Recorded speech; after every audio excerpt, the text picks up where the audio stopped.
Depuis San Francisco, Californie, Agour, ici Jean-Paul Barthes. Notre sujet du jour est un aperçu du 40e championnat du monde de mousse qui s'est déroulé en 2 endroits, à San Francisco et à Chino, en Californie. Cette année, 9 pays participaient à ce championnat.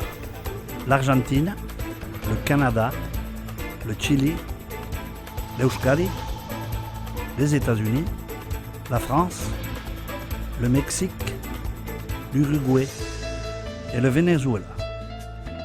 Le vendredi soir, un petit repas avec introduction des joueurs fut organisé au Centre Basse. Ce championnat du monde fut créé en 1977 par mon ami Pierre Etcharer.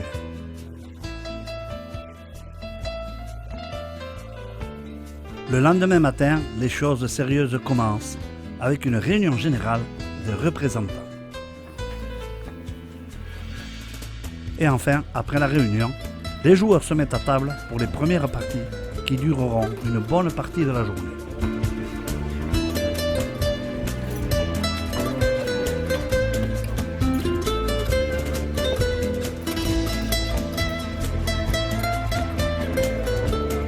Le samedi soir, les joueurs de cartes et certains accompagnés de leur famille profitent du week-end festif prévu tous les ans à cette époque. Et tout ça animé par le groupe Hola Kiki venu du Pays Basque.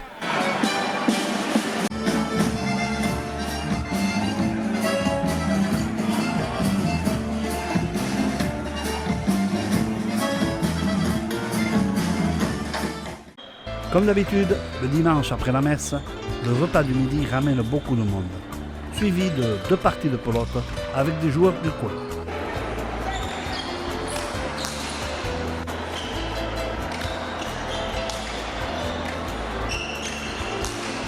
Les organisateurs ont bien préparé le programme avec sortie à San Francisco et un voyage en bateau sur la baie.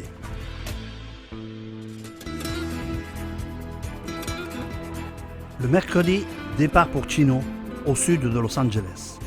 Mais tout d'abord, un arrêt à l'usine de production d'amandes à Fresno, chez Tony Campos, un Basque qui est quand même 3e producteur d'amandes du monde, avec un excellent repas organisé dans le coin de l'usine et visite de celle-ci.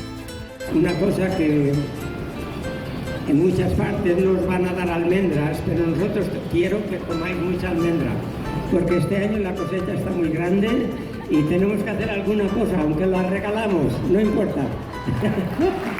Gracias.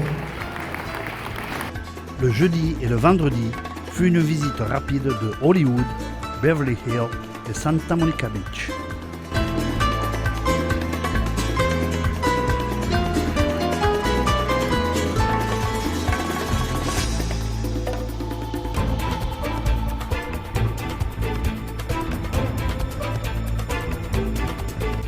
Le vendredi soir même, les finales se déroulent au centre basque de Chino.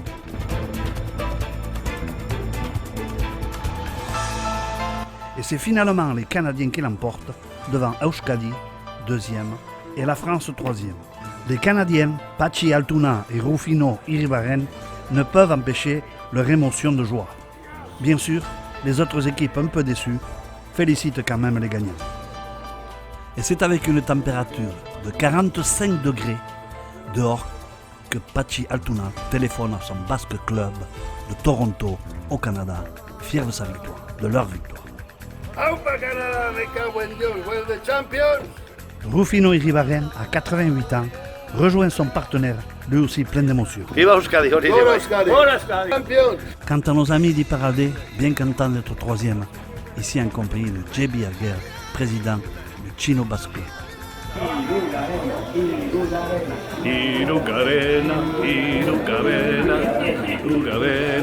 Le lendemain matin, après le déjeuner, tous les joueurs et accompagnateurs se remettent des petits cadeaux souvenirs entre eux.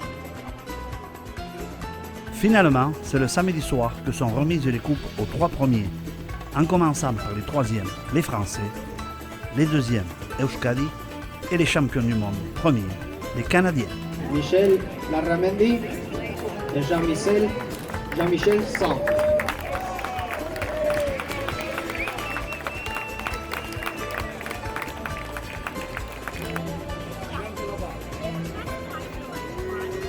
A Euskadi, Martín Begiristain y Javier Carradine.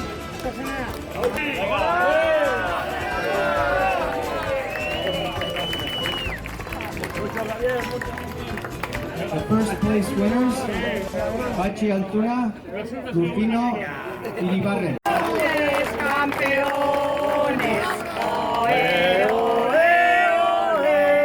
I hope it's not the last one. En ce premier dimanche de septembre, c'est le pique-nique de Chino. Et comme d'habitude, messe, cliquat, danseurs et rencontres entre amis, certains pas vus depuis bien longtemps.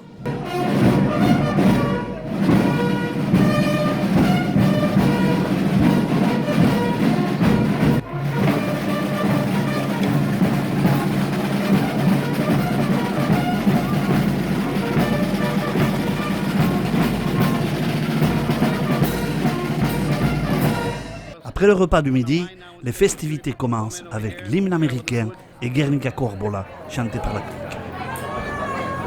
And the home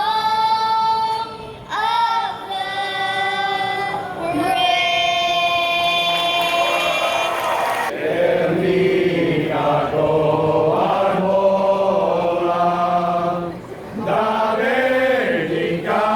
the brave.